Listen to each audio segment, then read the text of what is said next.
જો તમારું બીપી વારંવાર ઉપર નીચે થાય છે અથવા ડોક્ટરે કહ્યું હોય કે તમારું કોલેસ્ટેરોલ વધી ગયું છે, તો આ વિડિયો છેલ્લે સુધી જોજો, કારણ કે આજે હું તમને એક એવી દેશી રીત જણાવવાનો છું જે સદીઓથી ઘરોમાં વપરાય છે અને જેને હવે ડોક્ટરો પણ સપોર્ટ કરે છે.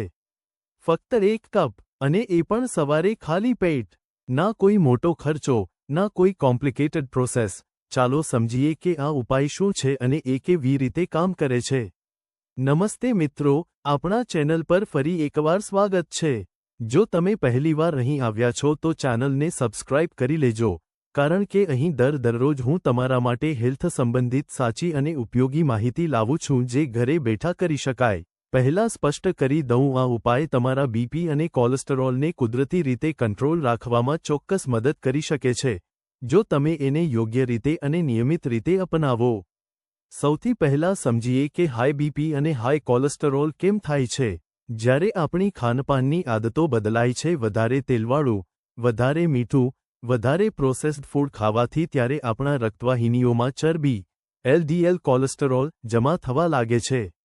આ જમા થયેલી ચરબી લોહીની નળીને સાંકડા કરે છે, અને જ્યારે નળી સાંકડા થાય, ત્યારે બ્લડને પંપ કરવા માટે હાર્ટને વધારે ફોર્સ લગાવવી પડે છે, અને એ જ વસ્તુ આપણે હાઈ બીપી તરીકે ઓળખીએ છીએ. આ બંને વસ્તુ સાથે મળીને સાયલન્ટ કિલર કહેવાય છે, કારણ કે શરૂઆતમાં લક્ષણો દેખાતા જ નથી. માથું દુખવું, ચક્કર આવવા, થાક લાગવો, આ બધું ઘણીવાર ઘણું મોડું થાય ત્યારે જ સમજાય છે.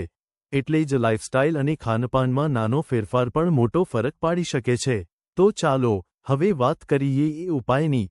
આ ઉપાય છે લસણ, મેથી અને ધાણાનું પાણી, સવારે ખાલી પેટ.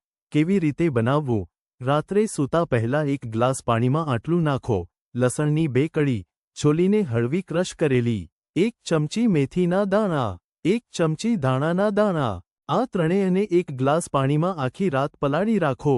સવારે ઉઠીને ખાલી પેટ આ પાણીને ગાળીને હૂંફાળું કરી પી લો. આ કેમ કામ કરે છે? લસણમાં આલ્સન નામનું એક કોમ્પાઉન્ડ હોય છે, જે લોહીની નળીને રિલેક્સ કરવામાં અને બ્લડ સર્ક્યુલેશન સારું કરવામાં મદદ કરે છે. મેથીના દાણામાં સોલ્યુબલ ફાઇબર હોય છે, જે બોડીમાં એલડીએલ કોલેસ્ટેરોલને અબ્ઝોર્બ થતાં અટકાવે છે. દાણાના દાણા બોડીમાંથી અધિક સોડિયમ અને પ્રવાહી બહાર કાઢવામાં મદદરૂપ થાય છે, જેનાથી બીપી નેચરલી નિયંત્રણમાં રહે છે. આ ત્રણેયનું મિશ્રણ ભેગું મળીને બ્લડ વેસલ્સને સ્વસ્થ રાખવામાં અને હાર્ટ પર લોડ ઘટાડવામાં મદદ કરે છે. આ પાણીની સાથે જો તમે આ 3 નાની આદતો પણ ઉમેરો, તો રિઝલ્ટ વધારે સારું મળશે. પહેલું, મીઠું ઓછું કરો. ખાસ કરીને પેકેજ્ડ અને બહારનું ફૂડ, જેમાં હિડન સોડિયમ ઘણું વધારે હોય છે. બીજું, રોજ સવારે 20 થી 25 મિનિટ ઝડપી ચાલવાનું બ્રિસ્ક વોક રાખો. એ બ્લડ સર્ક્યુલેશનને ડાયરેક્ટલી ઇમ્પ્રૂવ કરે છે. ત્રીજું, તળેલું અને ઘી તેલવાળું ભોજન લિમિટમાં રાખો, ખાસ કરીને રાત્રે. આ નાની આદતો એ પાણી સાથે ભેગી થઈને રિઝલ્ટને ઘણું ઝડપી બનાવે છે. જો તમને આ માહિતી ઉપયોગી લાગી રહી હોય, તો વિડિયોને એક લાઇક ચોક્કસ કરી દેજો. એનાથી મને ખબર પડે છે કે તમારા માટે આવી માહિતી લાવવી યોગ્ય દિશામાં છે.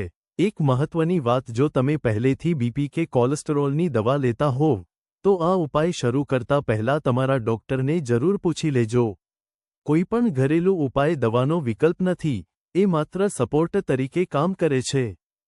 સાથે એ પણ ધ્યાન રાખજો, રિઝલ્ટ રાતોરાત નહીં મળે. શરીરમાં ફેરફાર આવવા માટે ઓછામાં ઓછા 3 થી 4 અઠવાડિયા સુધી નિયમિતતા જરૂરી છે. જે લોકો કન્સિસ્ટન્સી રાખે છે, એમને જ સાચા પરિણામ મળે છે.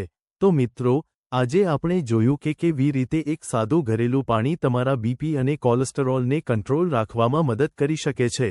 જો વિડિયો ઉપયોગી લાગ્યો હોય, તો ચેનલને સબસ્ક્રાઇબ કરી લેજો અને બેલ આઇકોન દબાવી દેજો, જેથી આવી ઉપયોગી હેલ્થ માહિતી તમને સૌથી પહેલા મળે.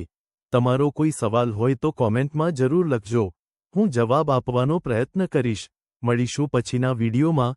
ત્યાં સુધી તમારી તબિયતનું ધ્યાન રાખજો. નમસ્તે.